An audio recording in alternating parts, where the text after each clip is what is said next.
በጋዜጠኛ ሶፎንያስ ጉዳይ ከሰሞኑ ወደ አሜሪካ እሱን ለማገዝ የፈለገ ግለሰብን በተመለከተ ብዙ መልእክት እየላካችሁ ነው። በጋዜጠኛ ሶፎንያስ ጉዳይ በጣም ብዙ ሚዲያዎች ሰርታችኋል። በጣም ብዙ ሚዲያዎች እውነት ለመናገር እኛ ሁለት ሰው ነው ሶፎንያስን አንስተሽ ብለው ያገዙኝ። ከመርዳት በፊት እንደውም እነሱን መረዳት ነው የሚቀድመው። ሜንታል ኢልነስ ላይ የሚሰሩ ባለሙያዎች ራሱ ይገለላሉ። አዎ ግራ ሲገባውላ ለእስር ቤት አሳልፎ የሚሰጥ ቤተሰብ አለ። በቃ መያዝ መንከባከብ ሲያቅተውና ይሄ የሚሆነው በማቅለል ነው። አእምሮ ህመም ታክሞ የሚድን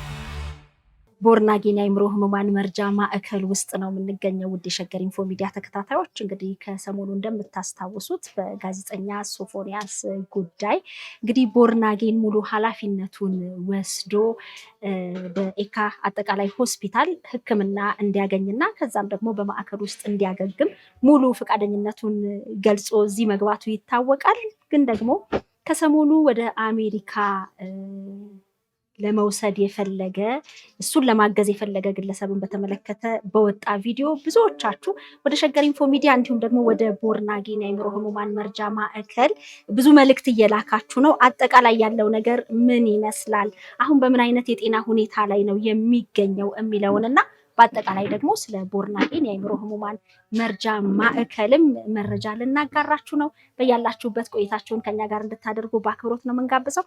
እንግዲህ እዚህ ከወይዘሮ ኪያ በተጨማሪ ዶክተሮችም አሉ። ስላገኘኋችሁ በጣም ደስ ብሎኛል። ከነሱ ልጀምር። በኃይሉ እሸቱ እባላለሁ። ከአእምሮ ህክምናን የተማርኩት ከቦርናጌን ጋር ባለፉት 12 ዓመታት አብሬያቸው በዚህ ዙሪያ በአእምሮ ህክምና ዙሪያ ላይ አብሬያቸው በቮለንቲር ሰርቪስ እያገለገልኩ ቆይታ ነበር። እሺ፣ ዶክተር ሱራፌል አየለ ወይም ኒቆዲሞስ እባላለሁ። ጠቅላላ ሐኪም ነኝ። ዛሬ እንደ ጎብኚ የመጣሁት ቦርናጌን እና አዲስ ቮለንቲር ሆኜ አብሬያቸው ለመስራት ቃሌን ሰጥቻለሁ። አመሰግናለሁ። እንግዲህ በተለያየ ጊዜ ቦርናጌንን የሚጎበኙ በተለያየ የሙያ መስክ ያሉ አሉ። በተለይ እንደነ ዶክተር በኃይሉ ደግሞ ቀጥተኛ ግንኙነት ያላቸው ከአገልግሎቱ ጋር ሙያዊ ድጋፍ የሚሰጡ ብዙ ናቸውና በጣም ላመስግን። እኔ እንደው ግን እንደ መግቢያ መጀመሪያ የሚያነሳ ነው የሶፎንያስ ጉዳይን ነው። ባለፈው ሳምንት ወደ 3 ቪዲዮ አጋርተን ነበርና አሁን ሶፊ በምን አይነት የጤና ሁኔታ ላይ ነው የሚገኘው? ወደ አሜሪካ ለመሄድ ግብዣ ቀርብለታለሁ ያለ አንድ መልካም ልብ ያለው ሰው መልእክት አስተላልፏል እሱን ለማግኘት። እሱን ተከትሎ ብዙዎች ወደኛም ወደ ቦርናጌንም መልእክት እየላኩ ነውና እሱን ለተመልካቾች ግልጽ የሆነ መረጃ ጤንነቱንም በተመለከተ አክለሽ። አመሰግናለሁ። መቼም ቃላት የለኝም። ሰዎች ቦርናጌንን አይተው ስለሚቀሩ ደስ ይለኛል በጣም። ዶክ እንግዲህ እንደተናገረው እዛ መርካቶ አማኑኤል እያለ ነው እና እኛ ልጅ ሰው ይዘን እየሄድን ቻሌንጁን እያሰብን ካገኘነው በኋላ በቃ ለኔ ልጄ ነው የሚሰማኝ፣ የተለየ ነገር የለኝም። ዶክተር ኒቆም ሲጨመር የሶፎንያስን ሰምቶ ነው እና ሳይመጣ ነው በቃ ቃል ገብቻለሁ ከዚህ በኋላ ራሴን ሰጥቻለሁ ያለው። ሸገር ኢንፎ እንኳን ቃል የገባ አይደለም፣ ባለቤቱ ነው። ስለዚህ ስለ ሸገር ኢንፎ ምንም አልልም። ሶፊ እገዛ እያገኘ ነው፣ በጣም ደህና ነው። በዚህ አጋጣሚ የኤካ አጠቃላይ ሆስፒታል ስም መጥራት ስለሚቸግረኝ ሁሌም እንደምለው ሁሉንም በራሴ በቦርናጌን ስም ከልቤ አመሰግናለሁ። ሶፊ ላይ እየተደረገ ያለው ርብርብ ቃላት የለኝም። ከቦርናጌን ከሄደ ሁሌም ቅድሚያ አለን፣ ሁሌም ኤክስትራ ነገር ነው የሚደረግልንና ሶፊ እንደ ማንኛውም የህክምና ተከታታይ ህክምናውን እየተከታተለ በአግባብ ህክምናውን እየተከታተለ ነው። እንደሚታወቀው ሜንታሊ ብቻ ሳይሆን ፊዚካሊ በጣም ተጎድቷል። እገዛ ይፈልጋል። እሱን እንግዲህ እየተጋገዝን ዛሬ ያለበት ነገር ደህና ነው። ስለዚህ እግዚአብሔርን እጅግ አድርገን እናመሰግናለን። ሌላው ስለ አሜሪካን ለተነሳው ነገር ያቀና ሰው ለኛም ደውሎልናል፣ አግኝቼዋለሁ፣ አናግሬዋለሁ። ሶፊ እንግዲህ አሁን ያለበት ነገር ከሐኪሞች ሁሌም እንደምናደርገው የሕክምና ቦርድ ይጽፍልናል። ያው ታውቂያለሽ እንግዲህ ሁሉም ወደ ስራ ሲሄዱ፣ ወደ ትዳር ሲሄዱ፣ ወደ ትምህርት ሲሄዱ የሐኪሞች ቦርድ አይቶ መማር ይችላሉ፣ ማግባት ይችላሉ፣ ወደ ስራቸው መመለስ ይችላሉ ስለሚል እሱን መጠበቅ በትዕግስት እንዳለብን ተነጋግረናል። በዚሁ አጋጣሚ ግን በጣም አደራ ብሎ ካስተላለፈው ነገር ከሸገር ኢንፎ ከመሰረትና ከአንቺ ጋራ ይሄንን ነገር እየተነጋገርን ነው። ስለዚህ ሌሎች ሰዎች በቃ አሁን ቀጥተኛ ነገር ስላገኘው ሌሎች ሰዎች የሚያነሱትን ሁሉ ለማስተናገድ ጊዜም ስለሚያጥረኝ በዚሁ መንገድ እጨርሳለሁ። ስለዚህ የደረስኩበትን በጎ እንትኔን እንደገለጽኩ የደረስኩበትንም አሳውቃለሁ ብሏል። በቅንነት ነው ብዙ ሰዎች የጻፋችሁት። ወደኛም ሊንኩ ሲመጣ በጣም እናመሰግናለን። አሁን ግን ጉዳዩ ተይዟል፣ የምንደርስበትን እናሳውቃለን። ሁሉም እንግዲህ መልካም በማሰብ የተሻለ ነገር በመመኘት ነው። ይሄንንም እናመሰግናለን። ከቦርናጌን ጋር 12 ዓመታት በበጎ ፈቃደኝነት ሙያዊ አበርክቶ እያደረክ ቆይተሃልና ከአይምሮ ህመም ጋር እንግዲህ እኔ በጣም በጥቂት ዓመታት ያየሁት ለውጦችን በፊትና አሁን የሚሉ ነገሮችን በተወሰነ ደረጃ ለተመልካቾች ለማሳየት ሞክሬያለሁ። እንደ ባለሙያ ቦርናጌን ውስጥ እየተሰጠ ካለው አገልግሎት ጋር እስከ ውጤቱ ያየሃቸው እንደ ባለሙያ ብቻ ሳይሆን እንደ አንድም ግለሰብ እንደ ቦርናጌን ባለቤት እንግዲህ ያው ስለ ሁሉም ነገር እግዚአብሔር ይመስገን። ቦርናጌን ሀብሎ ሲመሰረት ከምስረታው ጀምሮ በዛ ሰዓት እኔ አታችመንት ላይ ነበርኩኝ። አማኑኤል ስፔሻላይዝድ ሆስፒታል ጎንደር ዩኒቨርሲቲ ነበር እኔ መማረው እና በዛ ሰዓት ኢመርጀንሲ ሳይድ ላይ እነሱ ታማሚ ይዘው መጥተው ነበር። ትውውቃችን ያኔ ነው የጀመረው እና ያው ከነበራቸው ቅንነት አንጻር አገልግሎቱን ለማግኘት ያላቸው ጉጉት በጣም ስቦኝ ስለነበረ ታካሚ በማገዝና እዛ ጋር በመርዳት ነበር አገልግሎቱን የጀመረው። ከዛ መጥቶ ወደ መጎብኘት መጣሁኝ። ሲጀመር መኖሪያ ቤታቸውን ለቀው ነው ማሚ ያው ይታወቃል ማሚ ምንላት መኖሪያ ቤታቸውን ለቀው ትዳራቸውን ለቀው ማለት ይቻላል ቤታቸውን አልጋቸውን ለቀው ነበረ ታማሚዎችን ማስተናገድ የጀመሩት። ከዛ ጊዜ ጀምሮ ስለ ሜንታል ኢልነስ ግንዛቤ ከማስጨበጥ ጀምሮ ስልጠና በመስጠት በማገዝ አሁን እስካሉበት ጊዜ ድረስ ወጣ ገባ እያልኩም ቢሆን በትምህርት ነበርኩኝ። እዛ በስራና በትምህርት ክፍለ ሀገርም ነበርኩኝ። ከመጣውም ጀምሮ ያው ቤተኛ እንደ ቤቴ ነው፣ እንደ ሁለተኛ ቤቴ ነው ይሄ ቤትና አገልግሎት እየሰጠ ነው። ያው የአእምሮ ጤና ሰፊ የሆነ ዘርፍ ነው። አእምሮ ጤና ላይ ያው ኔግሊኬት የተደረገ ፊልድ መሆኑ ይታወቃል። ወይም ደግሞ መገለል፣ መድሎ፣ ተጽዕኖዎች ያሉት ነው። በተለያየ ጊዜ የዓለም ጤና ድርጅት ማሻሻያዎችን እያደረገ ከኢሰንሻል ከሆኑ የጤና ሰርቪሶች አንዱ ለማድረግ ማሻሻያዎች እየተደረገ ነው። በሀገር አቀፍም ደረጃ በጤና ሚኒስቴር በየጊዜው ሞዳሊቲዎች እየተሻሻሉ ዘርፉ ትኩረት እንዲያገኝ ጥረት እየተደረገ ያለ ፊልድ ነው። እዚህ ላይ ብዙ በርካታ መንግስታዊና መንግስታዊ ያልሆኑ ተቋማት ይሰራሉ። ግን እንደዛም ሆኖ አገልግሎቱ ተደራሽ አይደለም። በጣም ብዙ መገለል፣ ብዙ ጎዳና መውጣት፣ ተጨማሪ የአካላዊ እክሎች ከአእምሮ እክላቸው ባሻገር አካላዊ ጉዳቶችም እስከ ማስተናገድ ይደርሳሉ። ሜንታል ኢልነስ ታማሚዎቹ በእነሱ ላይ እየተደረገ ያለውን ነገር አይገነዘቡም። ከዚህ የተነሳ ከፍተኛ የሆነ ፊዚካል ኢልነሶችንም ሜዲካልና ሰርጂካል ኢሹዎችም ያላቸው ኬዞች ያጋጥማቸዋል እና የስነ ልቦና ጫና እንደገናም ደግሞ ማህበራዊ ጉዳቶቹም ከፍ ያለ ነው እና ቦርናጌን ይሄንን ዘርፍ ነው ይሄንን ከባድ የሆነ ሀገራዊ ጫና ነው የተሸከመው እና ባለፉት 12 ዓመታት ከአንድ ታካሚ ተነስቶ 400 ቁጥር ውስጥ 27 ታካሚዎችን በማገዝ 427 ታካሚዎች ድነው ወደ ማህበረሰቡ ተቀላቅለው ፓስተር መልሳ ትናገረዋለች እና አንዳንዶቹ እዚሁ ጋብቻ ፈጽመው ትዳር ይዘው ከስራ ገበታቸው ተፈናቅለው የነበሩ በአእምሮ ህመም ምክንያት ወደ ስራ ገበታቸው ተመልሰው የሕክምና ሙያቸውን ትተው በሜንታል ኢልነስ ምክንያት ሐኪምነታቸውን ረስተው ከፍተኛ የሆነ ጫና የአእምሮ ጫና ደርሶባቸው ከስራ የተገለሉ ተመልሰው ወደ ሐኪምነታቸው እንዲመለስ ያደረገ ተቋም ነው። ቦርን አጌን ሲታሰብ እንደ ሀገር ብዙ አበርክቶችን አድርጓል። ብዙ ሙሽሮችን የዳረ ብዙዎችን እንደገና ህይወትን እንደገና እንዲጀምሩ ያደረገ ነው። ትምህርት ተምረው ከቦርን አጌን ወጥተው ድነው የመጀመሪያ ዲግሪ ከዛ ማስተርስ ዲግሪ ይዘው ስራ እየሰሩ ያሉ በተቋማት ውስጥ አገልግሎት እየሰጡ ያሉ ሰዎች ያሉበት ነው። ውጤቱ ተዘርዝሮ አያልቅም እና ያው ይታወቃል። በህፃናት ከኤንሲ ጀምሮ በእኛ አንቲናታል ኬር እንላለን። ብዙ ተቋማት የሉም። ከጎዳና ላይ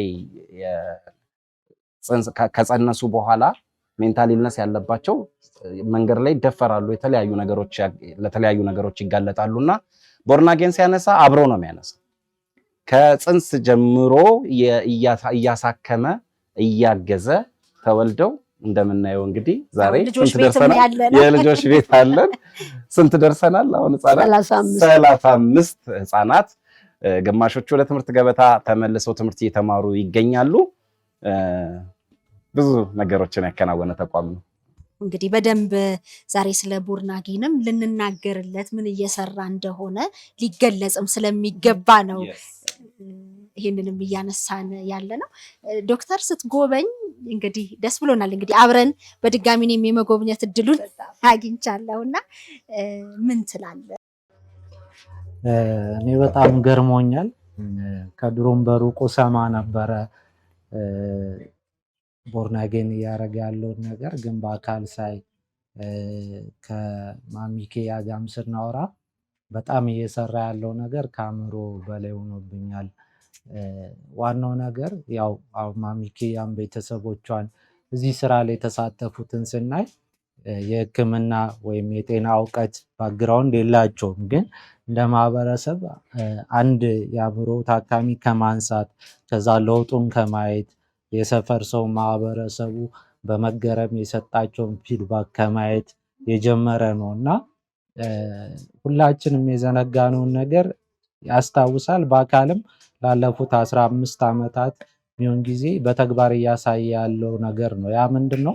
የአእምሮ ህመምተኛ ተጠቂው ወይም ታካሚ የምንለው አንድ ግለሰብ እንደሌላው ህመም አንድ ህመም ያለበት ሰው ነው እንጂ ከሰው የተለየ ከማህበረሰብ የተለየ አለመሆኑን፣ ሌላ የተለየ ነገር ደርሶበት እዛ አለመሆኑን፣ ልክ ግፊት፣ ስኳር፣ ቲቪ ብትይ ወባ እንደሚታመመው አንድ የህመም ወይም እክል የደረሰበት ሰው ነው።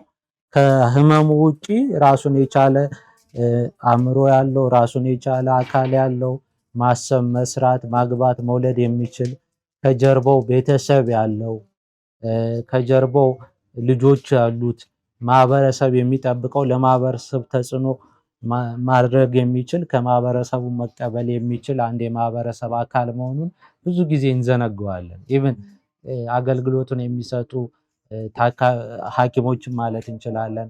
ብዙዎቻችን ይህን ነገር እንዘነገዋለን። ግን የአእምሮ ህመም አንድ በሽታ ነው። በሽታው ጥሩ ሕክምና ካገኘ ትክክለኛ ማህበራዊ ቤተሰባዊ እርዳታ ካገኘ መዳን ይችላል፣ ወደ ነበሩበት መመለስ፣ ከዛም አልፎ ለሀገርም ለማህበረሰቡም ጠቃሚ መሆን ይችላሉ።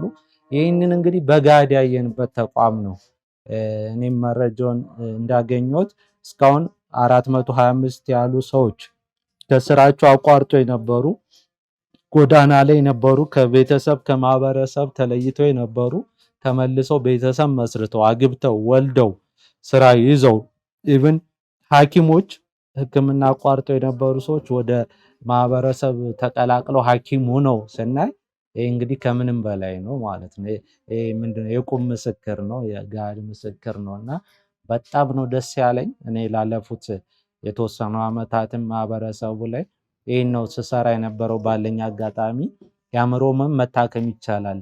ከመርዳት በፊት እንዲሁም እነሱን መረዳት ነው የሚቀድመው።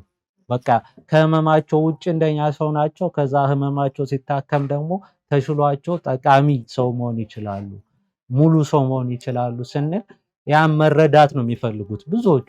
ያቺ መረዳት ብቻ የአንድ ሰው ህይወት ከጀርባው ያለውን ቤተሰብ እንደ ማህበረሰብ ትቀይረናለች ከማግለል ይልቅ ሌላ ነገር ጥቅም እንደሌላቸው እንደማይለወጡ ጎዳና እንደሆነ ጣፈንታቸው ከማሰብ ይልቅ ትንሽ እገዛ ብናደርግላቸው በሁለት እግራቸው ቆመው ራሳቸውን ችለው እንዲሁም ለሰው እንደሚተርፉ ማሰቡ በራሱ ትልቅ ነገር ነው ለነሱ። ከዛ አልፎ ደግሞ እንደዚህ መኖሪያ ሰጥቶ ሕክምና እንዲያገኙ አድርጎ ልጆቻቸውን ተንከባክቦ አሳድጎ ለወግ ለማዕረግ ማብቃት ደግሞ እሱ ደግሞ በጣም ትልቅ ነው።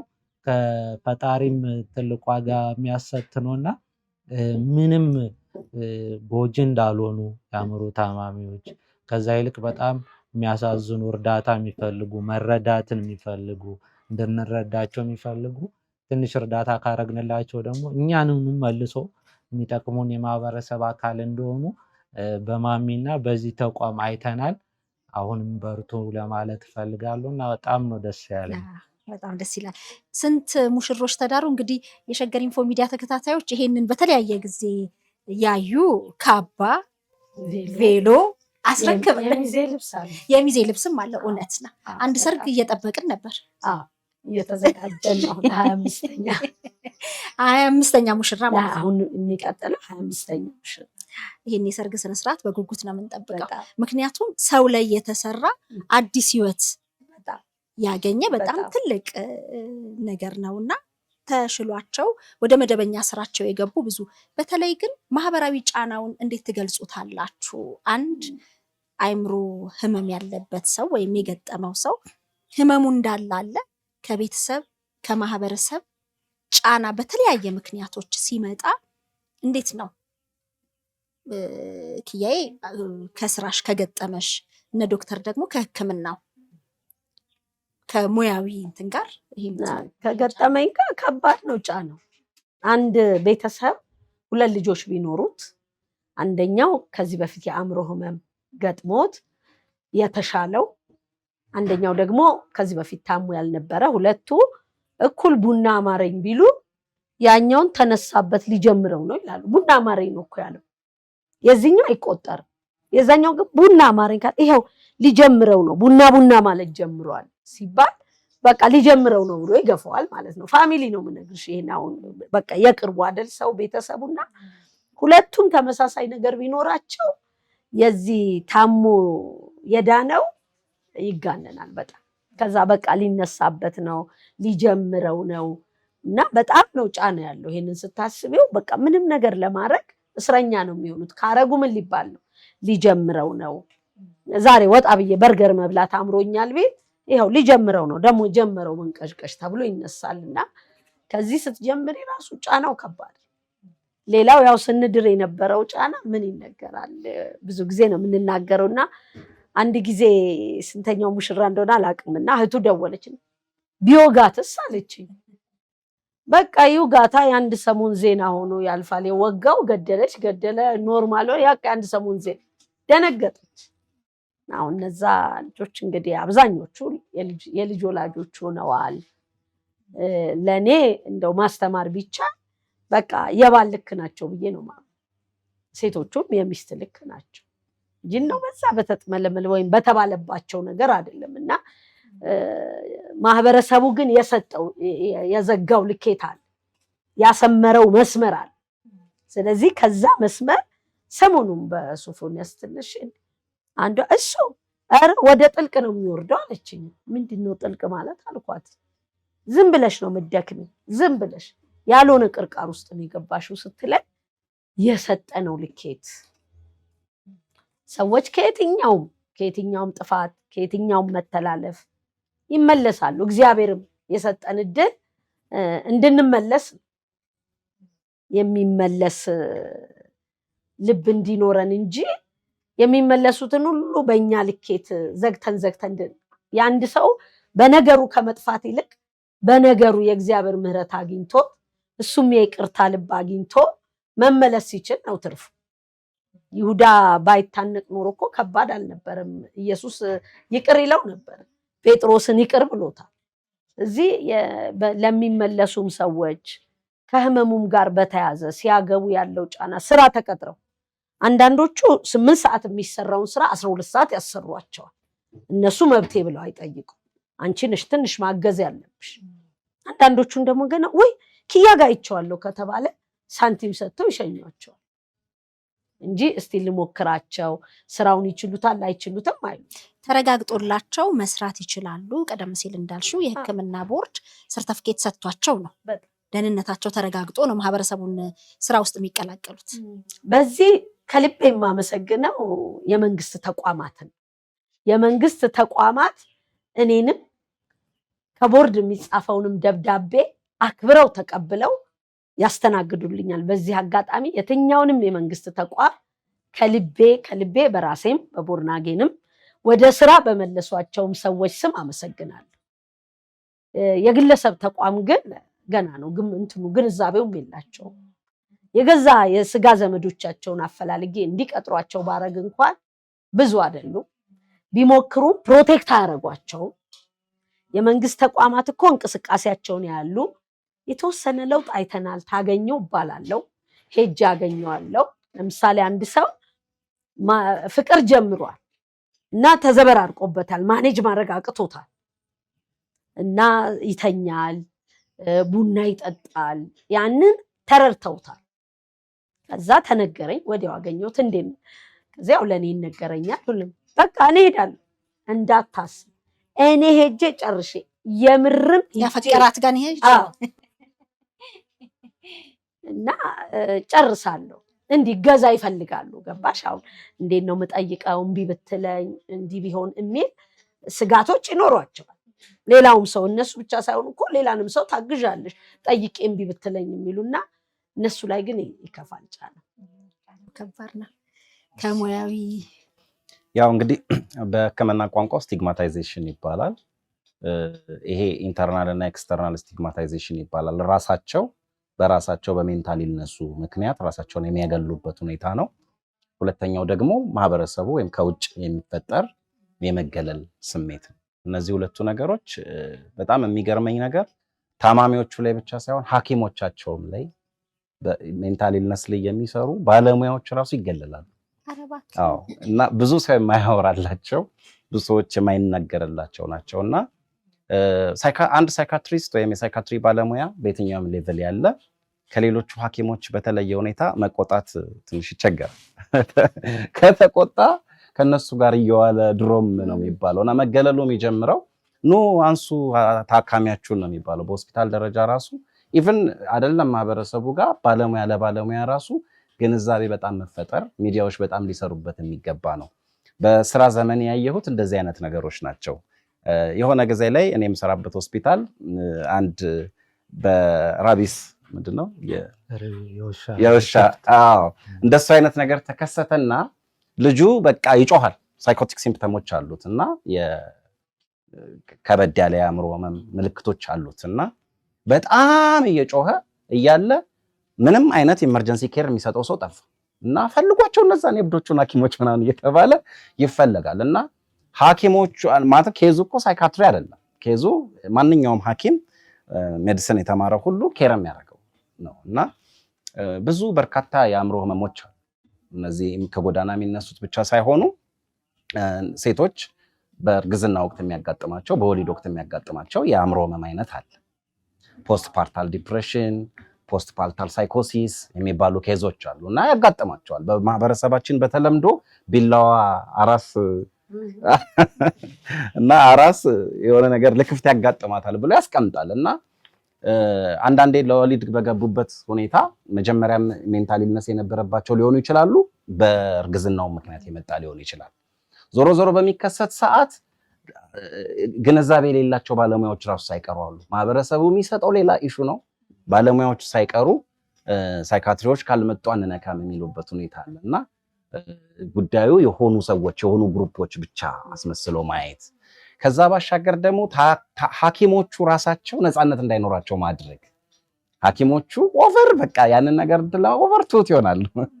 ኦቨር ጥንቃቄ ይኖራቸዋል። ኦቨር መናገር በቃ በጣም እና ትንሽ ከፍ አድርጎ ድምፅ ማውራት፣ ስብሰባ ላይ እጅ አውጥተው የሚያስቆጣ ስሜት የሚያስነሳ ነገሮች እንኳን ቢሆን እጁን አውጥቶ አንድ የሳይካትሪ ባለሙያ ድምፁን ከፍ አድርጎ የሆነ ነገር ቢናገር በቃ ውጪ ላይ ሲወጣ ቆየ እኮ 10 ዓመት ሆነ እያከምክ። እንግዲህ ያው ጥናቶችም እንደሚያመለክቱት ሼርድ ሳይኮሲስ የሚባል ኬዝ አለና ሼርድ አርጋሃል ምናምን ይባላል እና ብዙ ባለሙያዎች እየወጡ አፕግሬድ እያደረጉ ወደ ሌሎች ዘርፎች ሳይካትሪ ባክግራውንድ ያላቸው ሜዲሲን እያጠኑ ወደ ሌላ ነገር እንዲሄዱ ያደርጋል። ሳይኮሎጂስቶች ወደ ሌላ ፊልድ እንዲሄዱ ያደርጋል እና ማህበረሰባችን ላይ አልተሰራም። ታማሚዎቹ ብቻ ሳይሆኑ ኢቭን በዛ ዘርፍ ያሉ ሰዎች ሁሉ የዚህ ሰለባ ይሆናሉ። እርግጠኛ ነኝ ማሚን እንዴ በቃ ይሄ ነገር እንዴት ነው ያላት በእርግጠኝነት ይኖራል። እርግጠኛ ነኝ። ለምን ባለሙያዎቹ እዚህን ያህል ተጽዕኖ ከደረሰባቸው እሷ ይሄን ሁሉ ሃሉሲኔት የሚያደርግ ኢሉዥን ያለበት በዲፕሬሽን የተጠቃ በአንዛይቲ የተጠቃ በጭንቀት ህመም የታመመ ከወሊድ በኋላ የሚከሰቱ የአእምሮ መዛባቶች እክሎች ያጋጠማቸውን ሰዎች ስታግዝ የኖረች ሰዎች ሲያዩዋት የሚሰማቸው የሚያደርሱባት ነገር ይኖራልና ስቲግማው ሁሉም ጋር ነው ያለው። ታማሚዎቹም ጋር አገልግሎት ሰጪዎቹም ጋር ነው ያለው። ሚዲያዎች ራሳቸው ትኩረት ሊያደርጉ የሚገባ ቴንኪው መስዬ አንቺም በጣም ትኩረት እዚህ ላይ የሚሰሩ ተቋማት ጤና ሚኒስቴር ራሱ ሰፖርት ሊያደርጋቸው ይገባል ብዬ አስባለሁ። ሚዲያዎችን ሳይቀር ለምን የጤና ሚኒስቴር የተወሰኑ ጊዜ ላይ ፋና ላይ ይሄድ ነበረ። ጠዋት ግንዛቤ ማስጨበጫ ነበረ። አንዳንድ የቴሌቪዥን ፕሮግራሞች ላይ ሐኪሞ በቤቱ ምናምን የሚባል ላይ ቀርብ ነበር። እንደዚህ ደግሞ ፕራይቬት የሆኑ ሚዲያዎች ደግሞ ሲመጡ ሰፖርት መደረግ አለባቸው። እዚህ ላይ በደንብ ፎከስ አድርገው ማህበረሰቡ መንቃት አለበት። አእምሮ ህመም ታክሞ የሚድን ነው። በቃ በደንብ ኩላሊት ታሞ እንደሚድነው፣ ልብ ታሞ እንደሚድነው አእምሮ በተለያዩ ምክንያቶች ሞዳሊቲውን ባዮሳይኮሶሻል ሞዳሊቲ ይባላል። መነሻውም ባዮሎጂካል መነሻ አለው፣ ሳይኮሎጂካል መነሻ አለው፣ ሶሻል መነሻ። ስለዚህ በሶስቱም ምክንያቶች አንድ ሰው ሜንታል ኢልነስ ዴቨሎፕ ሊያደርግ ይችላል። ብዙ በርካታ ገጣሚዎች፣ ጸሐፊዎች፣ ደራሲዎች መጽሐፋቸው ላይ ሳይቀር ጽፈውልናል። መጽሐፎቻቸው ላይ አጋጥሞኝ ነበረ። እኔ አስታውሳለሁ አንድ ጸሐፊ መጽሐፉን እያነበብኩለት ደብረ ዘይት ሙዚቃ ቤት ፊት ለፊት አንድ ቀን እስኪ በቃኝ ድረስ ደነስኩኝ እና ብሪፍ ሳይኮቲክ የምንለው ኢሹ አለና እስኪ በቃኝ ደነስኩኝ። ከዛ አእምሮን ታሟል ተብዬ ወደ ሆስፒታል ተወሰድኩኝ። በህይወቴ ያ ኬዝ ደግሞ አላጋጠመኝም። ከአንድ ቀን እስከ 1 ወር ነው ዲያግኖሲስ ክራይቴሪያው የሚለው ብሪፍ ሳይኮቲክ ዲስኦርደር የሚባል አለና ስለዚህ አጋጠመው ማለት ነው። የሰውዬ እድሜ ልኩን ግን አእምሮ ህመም አለበት የሰውዬ የለበትም። ራሱ ነው መጽሐፉ ላይ ጠቀሰ። እንዴት ራሱን አጋልጦ ሙዚቃ ቤት በር ላይ ጨፈረ በሚል ነው ወደዛ የተወሰደው? እሱ ከውጤት ከ12ኛ ክፍል ውጤት አለመምጣት ጋር በተያያዘ መቃወስ ጋርና ፋሚሊ ያው ቤት ስትመጪ ጓደኞችሽ ይሄዳሉ፣ ትምህርት ቤት ይሄዳሉ፣ ዩኒቨርሲቲ ይሄዳሉ። አንተ በቃ የትም ስታውደለድል ተጽዕኖ ከባድ ነው እና የሆነ ቀን በቃ ከቤት እንደወጣው ቀረው ነው ያለው። ድንገት ሙዚቃ ቤት በር ላይ ራሴን ስቼ ያገኘሁት። ያው ማህበረሰባችን ጥሩ ነው አይደለ? እንደውም ሜንታል ኢልነስ ላይ ጥናቶች እንደሚያመለክቱት ምስራቅ አፍሪካ ላይ ስፔሻሊ ኢትዮጵያ ፕሮግኖሲስ ይባላል ለውጥ ማለትም ታክሞ የመዳን ሂደት የተሻለ ነው። ለምን? ማህበራዊ መገለሉ ዝቅተኛ ነው፣ ያቅፋል። አሁን አውሮፓ ብንሄድ ሌሎች ቦታዎች አካባቢ ስንሄድ አንድ ሰው ሜንታል ኢልነስ ዴቨሎፕ ካረገ በጣም ረጅም ጊዜ አመኔታ ያጣል፣ ለብቻ ተገልለው ይቀመጣሉ፣ ሆስፒታላይዜሽናቸው በጣም ከባድ ነው። እኛ ጋር ግን ሃይማኖታዊም ነገሩ ጥሩ ነው። በርታ አይዞህ መባሉ ፕሮፌሽናልም ባይሆን ፕሮፌሽናሉን ነው ወዱ አይደለም የምትለው ታግዛ። ከዛ ሲቀላቀሉ ቦታም እንኳን ቢቀይሩ ዛትማች ተከትሏቸው የሚሄድ ነገር የለም። አብረናቸው ስንኖር ነው እንግዲህ ኦፎፌ ነው የተለያዩ ስም እየለጠፍን ስቲግማታይዝድ ወርዶች ይባላሉ እየለጠፍን መገለል የምናደርሰው እንጂ መገለሉ ዓለም አቀፍ ነው። ስቲግማታይዜሽኑ ዓለም አቀፍ ነው። ግን ጥናቶች እንደሚያመለክቱት የተሻለ ለውጥ የሕክምና ለውጥ ያሳያሉ የሚባሉት ኢትዮጵያና በዙሪያ ያሉ ሀገሮች ናቸው። ድንም የሚለው ስህተት ነው። በተለምዶ ስህተት ነው። ሁሉም እንትኖች አላቸው የተቀመጠላቸው የህመም አይነቶች የተቀመጠላቸው የሕክምና ጊዜ አለ። ለምሳሌ አንድ ሰው ብሪፍ ቀደም ያነሳሁት ብሪፍ ከአንድ ቀን እስከ 1 ወር ሳይኮቲክ ዲስኦርደሮች ብዙም ቢሆኑ ብሪፍ ሳይኮቲክ ዲስኦርደር ዴቨሎፕ ካረገ ከ6 ወር እስከ 3 ዓመት ሪሚት ያደርጋል ተብሎ የተቀመጠው ሳይንቲፊካሊ። ሕክምናውን በአግባብ ከወሰደ ከ1 ወር እስከ 6 ወር ህክምናውን በመድኃኒት የሚደረገውን ህክምና የማቆም የተቀመጠ ሳይንቲፊክ እንትናል። በዛ መሰረት ህክምናቸው ቀስ እያለ ታፕ እየተደረገ የተቀነሰ ከዛ በኋላ ድነው መድኃኒት የማይወስዱ ወደ ሙዚቃቸው የተመለሱ ወደ ግጥማቸው ወደ ድርሰታቸው ወደ መደበኛ ስራቸው ተመልሰው ስራዎችን የሰሩ በዓለም አቀፍ ደረጃ ተጽዕኖ ያመጡ በዚህ ዙሪያ ላይ በርካታ ሰዎች በዚህ አእምሮ ህመም ይድናል። ያው ብዙ ጊዜ የአእምሮ ታካሚዎች ድነው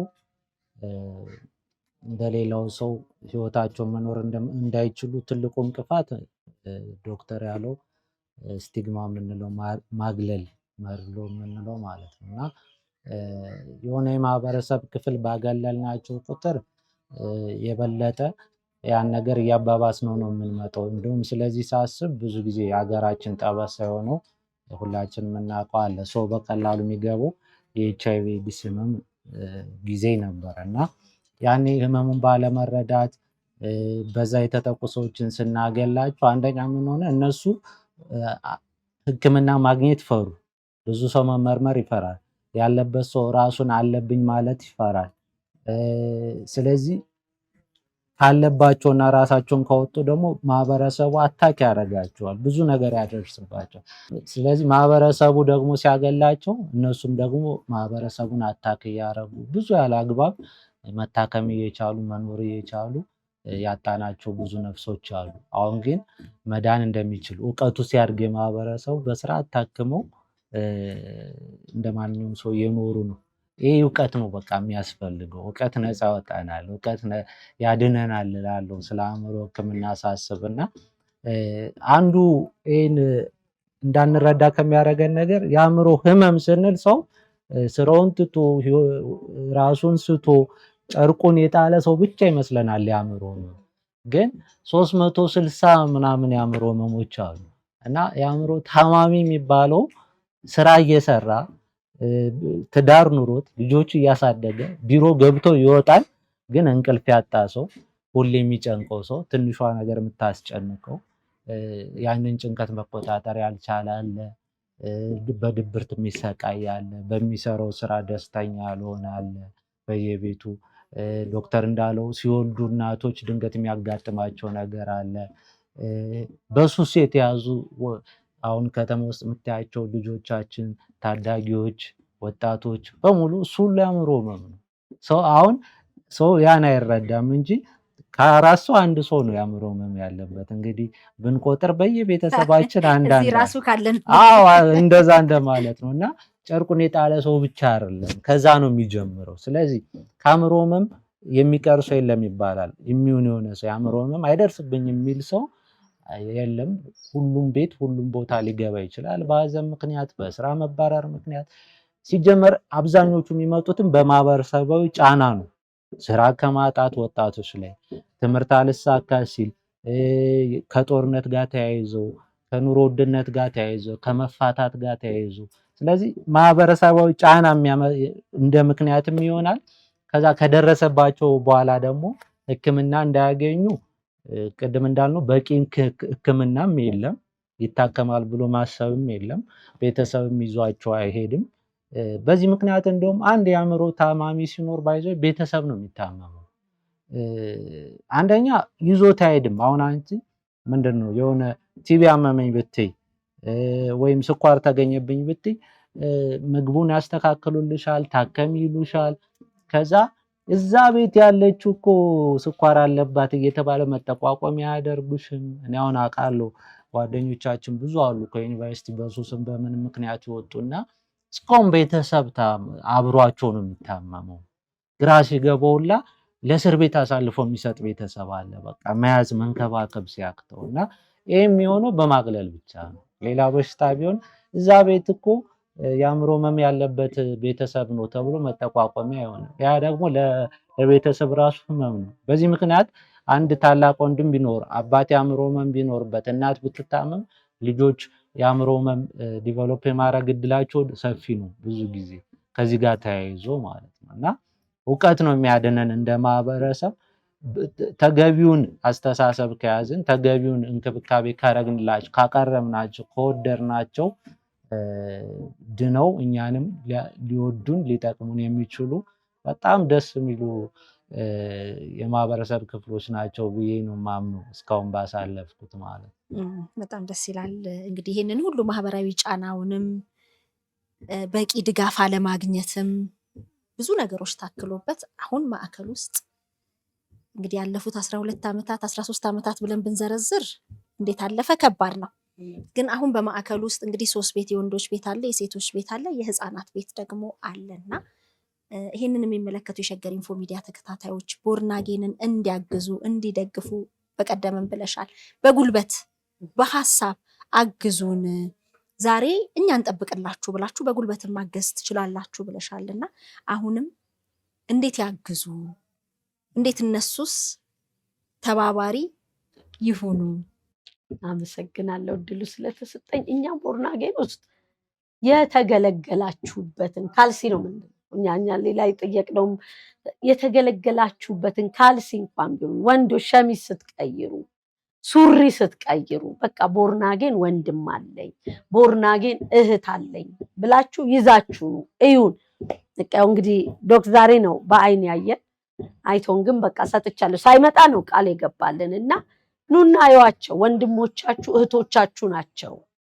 ቤት ኪራይ አለብን ሚበላልን ሁሌም ምነግረው በግልጽ ምነግረው በቋሚነትኛ እንጀራ ዳቦ በርበሬ ነው ያለን። በቃ 3 ነገር ነው በቋሚነትና ሕክምና በቋሚነት አለ። ከዚህ ውጭ ግን ሁሉ ጊዜ ብዙ ነገር ያስፈልጋቸዋል። ስለዚህ አግዙን፣ በገንዘባችሁ አግዙን፣ ስትመጡ ጎብኙን። ቦርናጌንን ሚዲያዎች በማስተዋወቅ ያው እንግዲህ መሲ ስትመጣ አንድ ቀን ነዳጅ ሞልተን አናውቅም። እንግዲህ ነዳጇን አውጥታ ክሩን ይዛ ነው የምትመጣው። ስለዚህ ነው አስተዋውቁም ቦርናጌንን። አንድ ጊዜ በጣም ከማስታውሰው አንዱ ጋሽ ሙላቱ አስታጥቄ አምባሳደራችን ነውና የኮቪድ ሰሞን ሳኒታይዘር ፌስ ማስክ አርጎ ምሳ ጋበዘን። የዛለት ፀሐይ አጠገቡ ነበረች። ዋልታ ሚዲያ ነው ይዞ የመጣው። ፀሐይ ከጠፋች 26 ዓመቷ ነው ለቤተሰቡ። እኛ ጋር ናት በቃ ተጫጫ። ፀሐይ ማለት እዚህ አገልግሎት ያው ምግብ ሰራተኛ ናት እኮ። ስለዚህ ያ ቀን ነው በ26ኛ ዓመት ያገኟል እና ትልቅ ጩኸት ነበር። እህቷ ከሀገር ውጭ ናት። ስለዚህ ኑና እዩን። ሚዲያ ያላችሁ ሰዎች እስቲ ቦርናጌን ምን እየተደረገ ነው ስትሉ ቤተሰብ ያጣው ሰው ያገኘዋል። አንቺም ታስታውሻለሽ ርብቃ ምንም ቤተሰብ አጥተን በሸገር ኢንፎ እኮ ተለቆ ነው እናቷ ከአሜሪካን ሀገር የተገኘችውና ባላችሁ አቅም ባላችሁ ኔትወርክ ባላችሁ ጉልበት ቦርናጌንን እንድታግዙ ከዚህ በላይ እንድንሄድ ከዚህ በላይ መስማት ከፈለጋችሁ ከዚህ በላይ በጣም ልታግዙን ይገባል። በጣም እገዛ እንፈልጋለን። ይኸው ባለሙያዎች ራሳቸውን ሰጥተው እያገዙን ነው። ስለዚህ በሁለንተናችሁ ቦርናጌንን እንድትደግፉ ጥሪ ማድረግ እፈልጋለሁ። በዚህ አጋጣሚ እውነት ለመናገር በጋዜጠኛ ሶፎንያስ ጉዳይ በጣም ብዙ ሚዲያዎች ሰርታችኋል። በጣም ብዙ ሚዲያዎች እውነት ለመናገር እኛ 2 ሰው ነው ሶፎንያስን አንስተሽ ብለው ያገዙኝ። አንዷ ልዩ ትባላለች፣ አንዷ ደግሞ ዘወትር ትባላለች። 3ኛ አንድ ሴት አንድ ቀን አንድ ሳህን ፍትፍት አምጥታልኛለች፣ መቅደስ ትባላለች። እንደው ክሬዲቱን ላለማበላሸት ለሱ ብላ ስለሆነ አንድ ሳህን ፍትፍት ይዛልኝ የመጣችሁ። ስለዚህ ከነዚህ 3 ሰዎች ውጪ እስኪ ይሄን ላድርግ ያላችሁ ሰዎች የላችሁ። ሚዲያው ላይ እንደምትሆኑ ደግሞ አቅማችንን ብታግዙን ብትደግፉን እንሄዳለን። ከዚህ በላይ ልጆች መድበን ነው፣ አዳሪ ልጆች ተመድበው ነው፣ ቀን ተመድበው ነው። እንዲህ አይን ባይን እየተጠበቀ ነው። እንግዲህ ከእናትየው እንደሰማችሁት ከየካቲት ሆስፒታል እንዴት ተነስቶ እንደጠፋባቸው ሰምታችኋል። ይሄ እንዳይፈጠር ሆስፒታሉ የራሱን ጥበቃ አርጎ ቦርናጌን የራሱን ጥበቃ አርጎ ነው እየቀጠለ ያለውና ሶፊንም ሆነ ሌሎች ወንድሞች እህቶቻችሁን ተማሪዎች አሉን። ስለዚህ በቁሳቁስ ቢሆን በጉልበት በእውቀት በገንዘብ እንድታግዙን በራሴም በቦርናጌንም ስም ጥሪ ማድረግ ፈልጋለሁ። አመሰግናለሁ። እኛም ይሄንኑ እናስተላልፋለን። ስልክ አካውንት ነምበር እንዲሁም ስልክ አስተያየት መስጫው ላይ ፒን እናደርጋለን፣ እንዲሁም ዲስክሪፕሽን ላይ እናስቀምጣለን። ግን ስልክ ንገሪያቸው። ስልካችን 0901 33 33 30 0911 24 72 48 0911 40 89 16 ሰሞኑን አንቺ ሚዲያ ላይ ካየሁትም በጣም በተደጋጋሚ በሕክምናም ስንቆይ ከሚያስቸግረን አንዱ የአእምሮ ህመም ከሃይማኖት ጋር በተያያዘ ሌላውም በሽታ በመንፈስ በድግም በምንም ሊመጣ ይችላል። የአእምሮ ህመምም ብዙዎቹ እንደዛ ሊያያዙ ይችላሉ። ግን የሚገርመው እንደ ሌላው በሽታ ሁሉ መድኃኒት የሚያስፈልገው ሕክምና የሚያስፈልገው ትክክለኛ ሕክምናቸውን ትክክለኛ መድኃኒታቸውን ከወሰዱ ደግሞ በደንብ ለውጥ የሚያመጣ ተሽሏቸው ድነው ወደ ማህበረሰብ የሚመለሱበት ጉዳይ ነው እና ብዙ ጊዜ ማግለሉም እንዳለ ሆኖ ከሕክምና ጋር ግን የሚጋጭብን ሃይማኖታዊ ስርዓቶች ናቸው። ሁሉም ሃይማኖት ገዳምም ጸበል ሲሄዱም ሙስሊሞችም በራሳቸው የሚያደርጉት አለ። ነቢያት ጋም ሲሄዱ መድኃኒት እስከ ማቋረጥ ከዛ ማህበረሰቡ ደግሞ የአእምሮ ህመም ሲነሳበት አንድ ሰው ቀድሞ የሚወስደው ባህላዊ ሕክምና ድግምት ነው መንፈስ ነው ወይ ምናምን ብሎ ሃይማኖታዊ ጋር ነው እና አንደኛ ሕክምና ማግኘታቸውን ያዘገያል። በጣም የተባባሰባቸው ነው የሚመጣ። ከዛ ደግሞ ተስፋ ቆርጦ ወደ ሕክምና ምቷቸው እንኳን ካከምናቸው በኋላ መድኃኒት ረጅም ጊዜ የሚወስዱት ክትትል አድርጉ ስንላቸው መድኃኒታቸውን አቋርጠው ደግሞ ወደ ሃይማኖት ስፍራ ሄደው ተባብሶባቸው ይመጣሉ እና በጣም የሚገርመው ሳይንስ ማህበረሰቡ የሚያስበውን ነገር ስለ እምነት የሚያስበውን ነገር አይጋጭም። ሳይንስና ሃይማኖት እጅ ለእጅ ነው። አሁን እንዲሁም በጣም ከማህበረሰብ ጋር ከሴታችን ከባህላችን እንዲሁም ከሃይማኖቶቻችን ጋር አያይዞ የማከም ስራ እየተካሄደ ነው። ከአእምሮ ሕክምና አንጻር ብዙዎች ሳይኮቴራፒ የምንለው አለ፣ ያው ዶክም ያውቃልና የምክር ሕክምና እንሰጣቸዋለን እንዴት ጫና መከታተል እንዳለባቸው እና ከምክር ሕክምናው አንዱ መጽሐፍቶቻችሁን አንብቡ፣ ወደ እምነት ስፍራ ሂዱ፣ ሶሻላይዝ አድርጉ፣ እድር፣ እቁብ፣ ቡና ተጠራሩ፣ ጸልዩ። ያውን በሐኪም የሚመከር ምክር ነው እና ተደጋግፈን ብዙ ሰዎችን ማዳን ይቻላል እንጂ ሕክምናን እንደ የእምነት ጠላት አድርጎ ማየት ብዙዎችን ዋጋ እያስከፈለን ነው።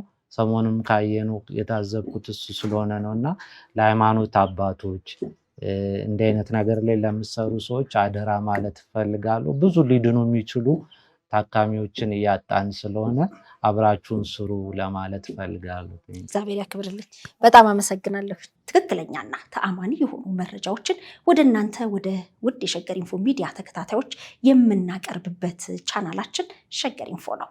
ታዲያ ሸገር ኢንፎን ሰብስክራይብ አድርገዋል? ቤተሰብ ይሁኑን። ለአብሮነታችሁ ከልብ እናመሰግናለን። ላይክ፣ ሼር በማድረግም ለሌሎች ያጋሩ። ሸገር ኢንፎ ሚዲያ